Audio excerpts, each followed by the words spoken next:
बिल्ली के गले में कोई घंटी बांधने के लिए तैयार नहीं होगा तो मैं जरूर उसके लिए तैयार हूँ। बाघमारा के 1 से 5 एरिया खदानों में इस तरह का काम हो रहा है, तो चुनाव आयोग को भी ये सुनिश्चित करना होगा इस तरह से इकट्ठा किया मनी लॉन्ड्रिंग का जो धन है वह जनता के बीच में वोट को प्रभावित करने के लिए, कलंकित करने के लिए। क्योंकि ढुल्लू महतो जी का जो क्रियाकलाप है उसके धनबाद लोकसभा की सभी जनता भली भांति वाकिफ है। मुझे एक ऑडियो मिला व्हाट्सएप पर जिसमें भाजपा के नव चयनित उम्मीदवार धनबाद लोकसभा से हैं, वे इनको धमकी दे रहे थे और धमकी का कारण यही था कि कृष्णा अग्रवाल जी ने भारतीय जनता पार्टी के प्रदेश अध्यक्ष को एक पत्र लिख दिया था। उसमें दीनदयाल उपाध्याय जी जो हम सभी के आदर्श रहे हैं उनका एक कोटेशन दिया था। दीनदयाल जी ने कहा था कि यदि पार्टी कोई गलत उम्मीदवार दे दे तो कार्यकर्ताओं को और जनता को पार्टी की वो गलती सुधार देनी चाहिए। इसी परिप्रेक्ष्य में उन्होंने लिखा कि भाई आपने गलत उम्मीदवार दिया है, आप अपनी गलती सुधारिए। अब इसकी प्रतिक्रिया इतनी हुई कि जो उम्मीदवार जो प्रत्याशी हुए हैं चुने हुए, उन्होंने इनको फ़ोन किया, फ़ोन करके धमकी दिया, गर्मा गर्म इनसे बहस की। इसके थोड़ी देर बाद मुझे फिर पता चला कि उन्होंने एक बयान जारी किया है जिसमें मेरे बारे कहा है कि इस सबके पीछे जमशेदपुर के एक नेता हैं, उनका हाथ है। अखबार में आज छपा भी है।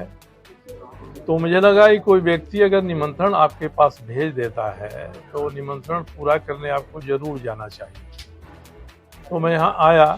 कृष्णा अग्रवाल जी के साथ जो घटना हुई है वह केवल एक व्यक्ति के साथ नहीं हुई है, वह पूरे धनबाद के मतदाताओं और यहाँ की जनता के साथ हुई है। और इससे स्पष्ट हुआ है कि जो व्यक्ति प्रत्याशित घोषित होते ही, नामांकन करने के पहले ही और चुनाव जीतने या हारने के पहले ही अगर धमकी देता है किसी को जो उसके चरित्र के बारे में सही चीज़ों को उन्हीं के पार्टी के सामने रखता है, तो इससे तो लोकतंत्र में कोई भी असहनीय बात नहीं हो सकती है। इसलिए मैं यहाँ आया। मैं ऐसे लोगों के पीठ के पीछे खड़ा रहता हूँ जो सही बात कहते हैं। इनको भयभीत करने, आतंकित करने की बात हुई तो मैं इसलिए आया कि मैं आपके साथ खड़ा हूँ। मेरी ज़रूरत जहाँ पड़ेगी मैं धनबाद का इस तरह का आतंक ख़त्म करूँगा। अभी इन्होंने एक वो कोई खान साहब थे जो दुबई से रंगदारी मांग रहे थे और जो नहीं देता था गोली मारते थे, तो कृष्णा अग्रवाल ही धरना पर बैठे। मैं भी उस धरने में आया था। उसके बाद मैंने इस मामले को भारत सरकार के साथ उठाया। ईडी और सीबीआई उनकी जांच कर रही है, उनकी बोलती बंद हो गई है। तो इस तरह का काम जो करता है आदमी, उसकी बोलती बंद होनी चाहिए और जनता को अंततः फैसला लेना है। इसलिए मैं यहाँ आया हूँ आप सभी के बीच में इस बात को रखने के लिए। और स्पष्ट शब्दों में मैं कहना चाहता हूँ कि बाघमारा इलाके में बीसीसीएल के 1 से 5 तक के जो क्षेत्र हैं, उन क्षेत्रों में जो आतंक चल रहा है, रंगदारी चल रही है, वहाँ से वसूली हो रही है और वसूली सबसे हो रही है। भारतीय जनता पार्टी के नेता पैरवी करते हैं तो उनसे भी कहा जाता है कि ये तो धंधा है साहब, वसूली है, इसमें मत हस्तक्षेप करिए। तो इस आतंक को मैं बंद कराऊंगा और बीसीसीएल के अधिकारियों को सुनिश्चित करना होगा कि खदानों से जो खनन होता है, जिसको डीओ देते हैं, वह निर्बाध रूप से अपना माल उठाए। इस तरह का काम करना मनी लॉन्ड्रिंग करना है। ईडी का भी मामला बनता है। मैं ईडी से भी कहूँगा लिखित रूप से कि आप इसका संज्ञान लीजिए और बड़े पैमाने पर धनबाद के बीसीसीएल के बाघमारा के 1 से 5 एरिया खदानों में इस तरह का काम हो रहा है। अभी चुनाव घोषित हो गया है, तो चुनाव आयोग को भी ये सुनिश्चित करना होगा कि धनबाद में इस तरह से इकट्ठा किया मनी लॉन्ड्रिंग का जो धन है वह जनता के बीच में वोट को प्रभावित करने के लिए, कलंकित करने के लिए वोट की प्रक्रिया को बांटे नहीं। इसलिए चुनाव आयोग धनबाद क्षेत्र में विशेष व्यवस्था करे और चुनाव आयोग के अधिकारी रहें, बीसीसीएल के अधिकारी रहें, पुलिस प्रशासन के अधिकारी रहें, इनकी एक टीम बनाए और यह टीम घूम कर सुनिश्चित करे। और इसके बारे में मैं इस राज्य के जो अभी वर्तमान मुख्यमंत्री हैं, उस वर्तमान मुख्यमंत्री से भी मैं इस पर बात करूंगा कि कानून व्यवस्था देखना आपका भी काम है। कानून व्यवस्था चुनाव आयोग के केवल हवाले नहीं हो जाती है, इसलिए आपके अधिकारियों को भी सुनिश्चित करना होगा। तो ये बात मैं कहना चाहता हूँ कि जो कोई किसी को भयभीत करना चाहता है तो अभिव्यक्ति है, उसके शरीर पर भी सिर्फ एक ही गर्दन है, उसके भी 2 हाथ 2 पाँव हैं, उसके भी खून वही हैं।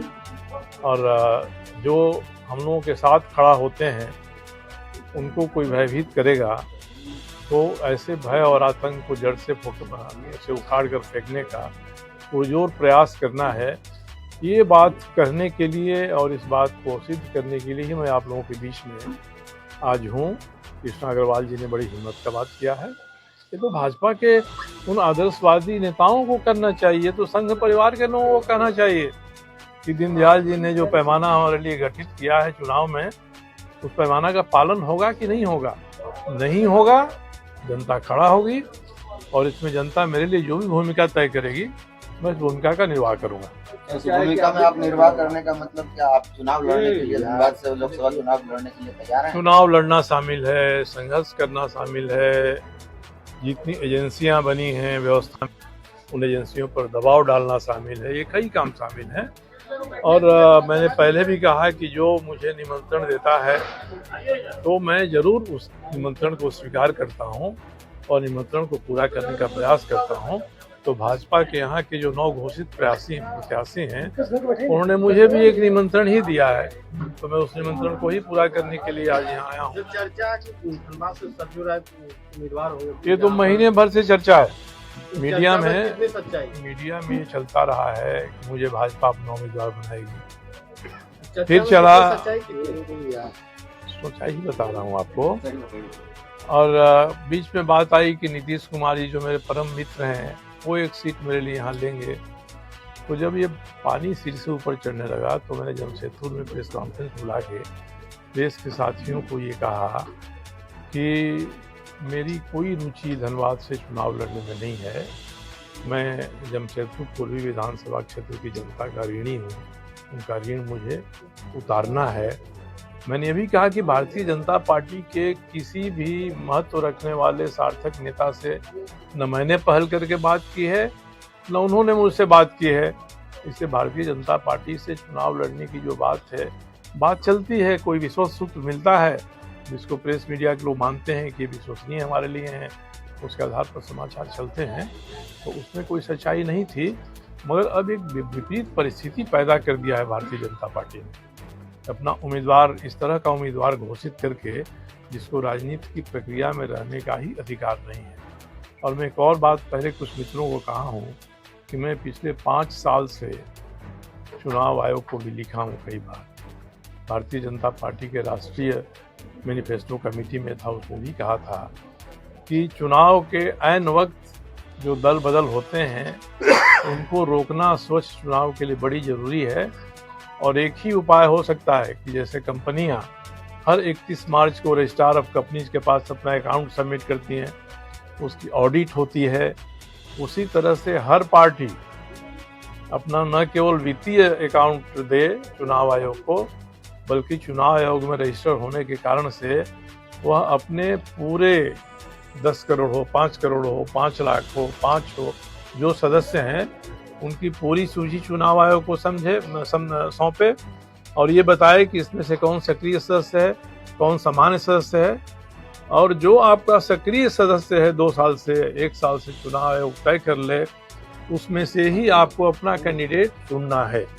ये बात हो जाएगी तो इस तरह के लोगों का ऐन चुनाव के मौके पर पार्टियों में आना जाना ये रुक जाएगा। और जिसको चुनाव लड़ना है पार्टी साल भर 2 साल से उसको अपने पास लाएगी। वो बाहुबली है कि भ्रष्ट है कि रंगदार है कि भय आतंक फैलाने वाला है, कौन करने वाला है। तो चुनाव की पूरी प्रक्रिया पर भी बात होनी चाहिए।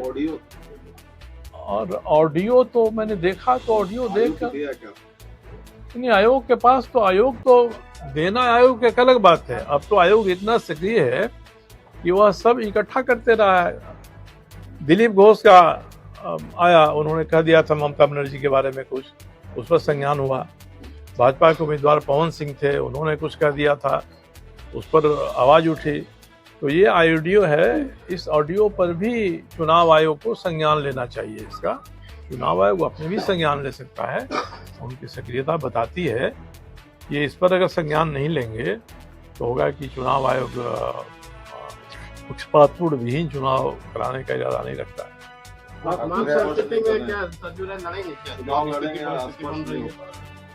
नहीं तो मैं चुनाव लड़ूंगा कि नहीं लड़ूंगा यह स्पष्ट करने के लिए मैं यहाँ आज आया भी नहीं हूँ। एक पार्टी है जिसका मैं संरक्षक हूँ, उसकी कमेटी बनी है, किसी को कहाँ से चुनाव लड़ना है या हमको नहीं लड़ना है ये तय करना है उसको। धनबाद में उसकी गाई है, उदय जी अध्यक्ष हैं, ये सब लोग हैं, विजय जी हम लोग के बहुत पुराने शुभचिंतक हैं। तो स्थिति परिस्थिति को देखते हुए ये लोग जैसा तय करेंगे मैं वैसा करूँगा। अब हाँ, उसी कमेटी की मैं बात करा रहा हूँ साहब हूँ। तो मैं अपनी तरफ से मैं उतावला उत्सुक नहीं हूँ, मगर बिल्ली के गले में कोई घंटी बांधने के लिए तैयार नहीं होगा तो मैं जरूर उसके लिए तैयार हूँ। धनबाद लोकसभा की तमाम जनता पिछले कई दिनों से भारतीय जनता पार्टी की ओर देख रही थी कि कौन कैंडिडेट आएगा, और अनायास ही एक नाम सामने में आया कि पार्टी ने श्री ढुल्लू महतो जी को अपना उम्मीदवार बनाया। तो लोगों में कई तरह के लोगों का फोन आना शुरू हो गया, कई व्यापारी वर्ग का फोन आना शुरू हो गया, भाजपा के कार्यकर्ताओं नेताओं का फोन आना शुरू हो गया, और सभी लोग कहीं ना कहीं इस निर्णय से नाराज थे, पार्टी के इस निर्णय से हतप्रभ थे, और कई लोग पहल करने से भी डर रहे थे। मुझे लगा कि कहीं ना कहीं ये धनबाद लोकसभा के हित में नहीं है। मैंने श्री बाबूलाल मरांडी जी के नाम पर एक पत्र जारी किया, लिखा पत्र उनको कि पार्टी को इस निर्णय पर पुनर्विचार करना चाहिए, क्योंकि ढुल्लू महतो जी का जो क्रियाकलाप है उसके धनबाद लोकसभा की सभी जनता भली भांति वाकिफ है, और आप भी समझते हैं, आपको भी जानकारी है सारे विषयों का। और उनके क्रियाकलापों की 4 लाइन की एक चिट्ठी मैंने बाबूलाल जी को लिखा है। उसमें मैंने पंडित दीनदयाल जी जो हमारे प्रेरणा स्रोत हैं उनके एक वक्तव्य का भी हमने जिक्र किया कि पंडित जी ने कहा था कि अगर मैं जाति के आधार पर चुनाव लड़के चुनाव जीत जाता हूं तो चुनाव तो मैं जरूर जीत जाऊंगा, लेकिन मेरा राष्ट्रवाद हार जाएगा, संघ हार जाएगा।